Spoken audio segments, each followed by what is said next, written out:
అందరికీ నమస్తే. నేను మీ సరదాని. Welcome to Sarada's channel. ఇవాల్టి స్పెషల్ రెసిపీ పిల్లలు ఇష్టంగా తినే కూరగాయలతో ఇలా రైస్ తయారు చేయండి. లంచ్ బాక్సు ఖాళీ చేసేస్తారు. మరి తయారీ విధానం చూద్దామండి. ముందుగా ఒక బౌల్ తీసుకొని అందులో నేనైతే ఈ రైస్కి బాస్మతి రైస్ వాడుతున్నానండి. 1 గ్లాసు వేస్తున్నాను. మామూలు రైస్ కూడా వాడుకోవచ్చు.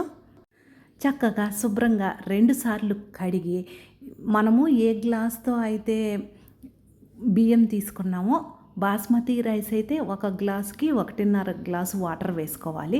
మామూలు రైస్ అయితే 1 గ్లాస్కి 2 గ్లాసులు వాటర్ వేసుకుంటే సరిపోతుంది. బియ్యం మాత్రం అరగంట తప్పకుండా నానాలండి. ఈలోపు కూరగాయ ముక్కలు క్లీన్ చేసి కట్ చేసి పెట్టుకోవాలి.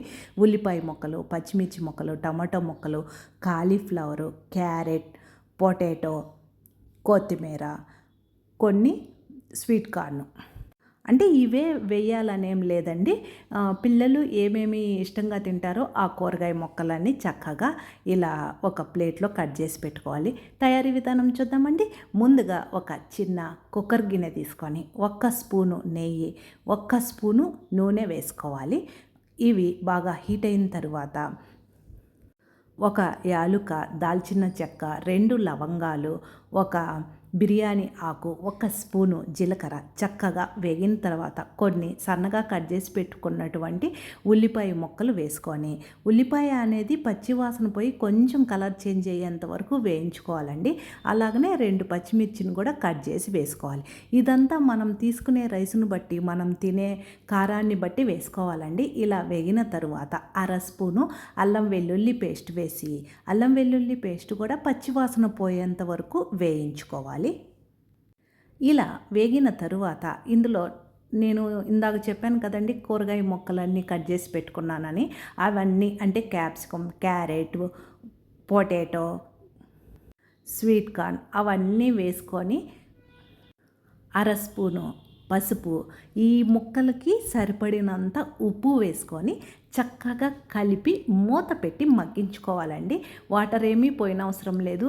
ఇలా మగ్గించుకోవడం వలన ముక్క మనం తినేటప్పుడు రుచిగా ఉంటుంది. 2-3 నిమిషాలకి మూత తీసి మరొకసారి చక్కగా కలిపి కొన్ని టమోటో ముక్కలు,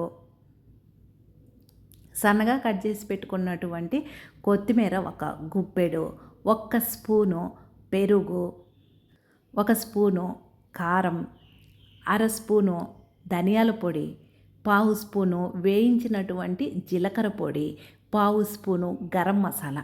ఇవన్నీ ఇంట్లోనే తయారు చేశానండి. తయారీ విధానం కూడా ఆల్రెడీ మన శారదాస్ ఛానల్లో ఫుల్ వీడియోస్ ఉన్నాయి. అవసరం అనుకుంటే చూడండి. మొత్తం కలిపి మూత పెట్టి మగ్గించుకోవాలి.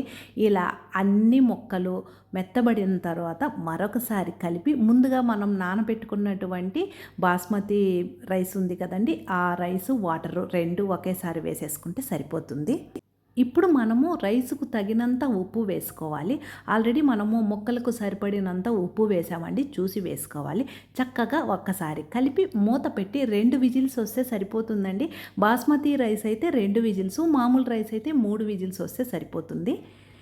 నేను బాస్మతి రైస్ తీసుకున్న 1 గ్లాసు 2 గ్లాసులు వాటర్ పోసానండి. ఎందువలనంటే మనము కూరగాయ ముక్కలు ఎక్కువగా వేస్తున్నాం కాబట్టి రైసు మరీ గట్టిగా అయిపోతుంది. అందువలన మెత్తగా ఉండడానికి నేనైతే 1 గ్లాసు బియ్యానికి 2 గ్లాసులు వాటర్ పోసాను. చూడండి, 2 విజిల్స్ వచ్చి ఆవిరిపోయిన తరువాత ఎంత మెత్తగా చక్కగా పొడి పొడిగా ఉడికిందో అన్నం అనేది.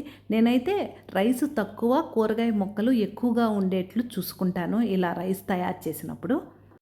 అంతేనండి, ఎంత సింపుల్గా పిల్లలు ఇష్టంగా తినే విధంగా రైస్ తయారీ విధానం చూశారు కదండి. మీకు ఈ వీడియో ఉపయోగపడుతుంది అనుకుంటే లైక్ చేసి షేర్ చేయండి. మన శారదాస్ ఛానల్ ఫస్ట్ టైం చూస్తుంటే మర్చిపోకుండా సబ్స్క్రైబ్ చేసుకోండి. మీరు కూడా ఈ రైసు తయారు చేయండి. ఎలా వచ్చిందో కామెంట్ సెక్షన్లో తెలియచేయండి. నేను వేరొక వీడియోతో మీ ముందుంటాను. Thank you.